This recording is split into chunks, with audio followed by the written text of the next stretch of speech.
আসসালামু আলাইকুম। থাম্বনেল দেখে অবশ্য অনেকেই বুঝতে পেরেছেন যে আজকে কোন বিষয়টি আপনাদের সাথে শেয়ার করব।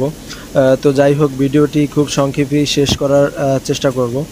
তো আপনারা এখানে এখন যেইটা দেখতে পাচ্ছেন এটা হচ্ছে একটা ব্লু রুম, এবং যেগুলো দেখতে পাচ্ছেন এগুলোই হচ্ছে মিক্সিং।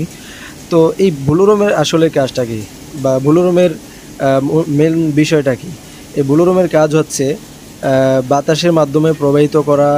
এটাকেই ব্লু রুমের মেন কাজ।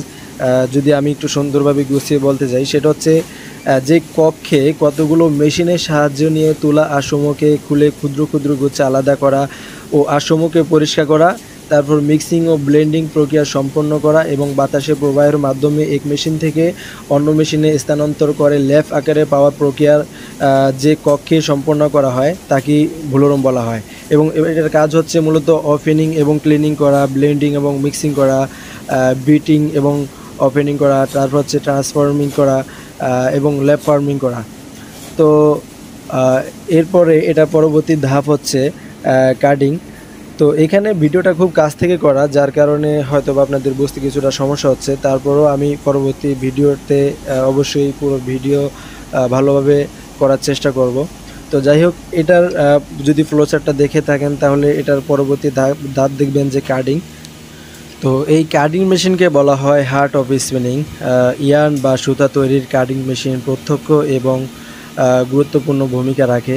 কাটিং মেশিনের প্রধান কাজ বলতে গেলে এটি প্রত্যেকটি ফাইবারকে এক একটি স্বতন্ত্র ফাইবারে রূপান্তর করে এবং ফাইবারের ভেতরে নেভস এবং ময়লা দূর করে। স্পিনিং মিলে ব্লু রুমের পরেই কাটিং মেশিনের অবস্থান।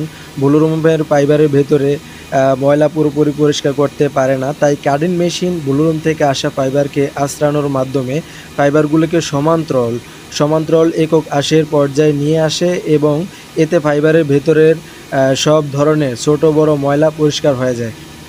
তো এই কাটিংয়ের পরবর্তী ধাপটাই হচ্ছে ড্রয়িং। এবং ড্রয়িং হচ্ছে দুটা ড্রয়িং আছে এখানে, ব্রেকার এবং ফিনিশার, যেটা তৃতীয় ধাপে ব্যবহার করা হয়। আপনারা এখন যেটা দেখতে পাচ্ছেন এটা হচ্ছে কাটিংয়ে যে একটু আগে যেটা বললাম যে সোজা সমান্তরাল হয়ে যেই একটা স্লাইবার পাওয়া যায়, এটাই হচ্ছে স্লাইবার। মূলত যে সাদা তুলা আপনারা দেখছেন সোজা এবং সমান্তরাল, এটাকেই মূলত স্লাইবার বলা হয়। তো এই কাটিংয়ের পরে তৃতীয় ধাপে সেটা হচ্ছে ড্রয়িং মেশিন। এবং এইটা যেটা আপনারা দেখতে পাচ্ছেন এটা হচ্ছে প্রথম ড্রয়িং, যেটাকে ব্রেকার বলা হয়। তো ড্রয়িং মেশিনের মূল কাজটা কি? ড্রয়িং মেশিনের মূল কাজ হচ্ছে স্পিনিং মিলের সুতা তৈরির জন্য ড্রয়িং মেশিন তৃতীয় পর্যায়ে বা এই তৃতীয় ধাপে মেশিন ব্যবহার করা হয়। সাধারণত কাটিং মেশিনের পর ড্রয়িং মেশিন ব্যবহার করা হয় এবং মূলত কাটিং স্লাইবের আঁশগুলোকে টেনে সমান্তরাল করে নতুন ড্রয়িংয়ে স্লাইবার তৈরি করে। সুতা তৈরি করার জন্য প্রতিটি আঁশ যেমন আলাদা করা দরকার, তেমনি প্রতিটি আঁশকে পরস্পরের সাথে সমান্তরালভাবে সাজিয়ে নেওয়া খুবই প্রয়োজন। আপনারা যদি লক্ষ্য করেন তাহলে অবশ্যই দেখবেন কাটিংয়ের যে স্লাইবারগুলো ছিল সেগুলো এলোমেলো এবং বিক্ষিপ্ত অবস্থায় ছিল, আর এটাকে আরও সোজা ও সমান্তরাল এবং শুষ্ক করার জন্যই মূলত ড্রয়িং ব্যবহার করা হয়। তো ড্রয়িংয়ের পরে আপনারা এখন দেখতে পাচ্ছেন এটাই হচ্ছে রোটর মেশিন। এবং রোটর স্পিনিং পদ্ধতিতে সাধারণত মোটা সুতা প্রস্তুত করা হয়। এই পদ্ধতিতে রবিং তৈরির কোনো প্রয়োজন হয় না, সরাসরি যেই ফিনিশারের যে স্লাইবারগুলো আছে রোটর ফিড ম্যাটেরিয়ালস হিসেবে ব্যবহৃত হয়, সে মোতাবেকে তুলা আঁশ ও একটু কম দৈর্ঘ্যে নির্বাচন করা হয় এবং ক্ষেত্র বিশেষ ব্যবহারযোগ্য ওয়েস্ট ব্যবহার করেও সুতা উৎপাদন করা হয়। প্রয়োজনে পর্যাপ্ত দৈর্ঘ্যের 100% কটন ব্যবহার করা হয়। ভিন্ন ভিন্ন ক্যাটাগরির কাঁচামাল ভিন্ন ভিন্ন কৌশল প্রসেস করা হয়।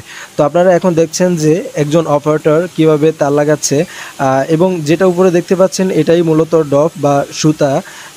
এবং এই যে যেই ফিট স্লাইবারগুলো আছে এগুলো একটু আগে আপনাদের যেই স্লাইবারগুলো আমি দেখিয়েছিলাম সেখানে সেই স্লাইবারগুলো এখানে ফিট করা হয়েছে এবং ওই ফিট করা স্লাইবার থেকে এই ধরনের সুতা তৈরি হয়েছে। তো এখানে মূলত একটু মোটা সুতাই তৈরি করা হয় এবং উপরে বেল্টে অর্থাৎ রোটর মেশিনের যে বেল্টে আপনারা অনেকগুলো ডপ দেখতে পাচ্ছেন, এগুলোই হচ্ছে সুতা।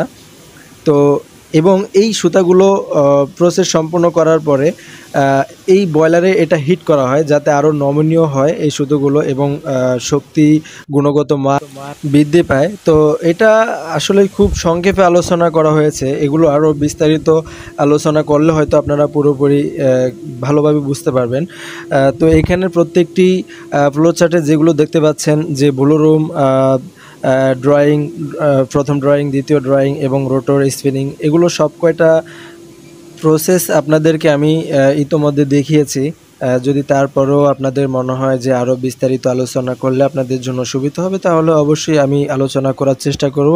আজকের ভিডিওটি এই পর্যন্তই, ধন্যবাদ।